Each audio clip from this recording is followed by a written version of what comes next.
años siendo de utilidad para todos ustedes. Nosotros sí sabemos escuchar, nosotros atendemos a toda nuestra clase social, nosotros atendemos a toda la necesidad de nuestro municipio, porque nos hemos formado así, nos han enseñado así, a trabajar en bien de toda nuestra sociedad, porque no necesitamos agarrar un solo centavo que es de ustedes, que es de los impuestos de toda la gente de este municipio tan grande y bonito, porque va a ser un municipio moderno, ejemplo, aquí en todo nuestro estado de Durango.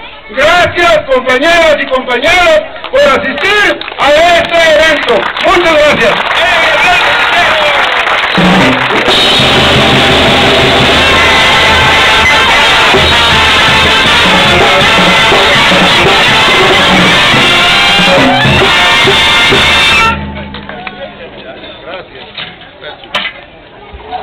Vamos a tomarnos una foto con todos los compañeros de la planilla.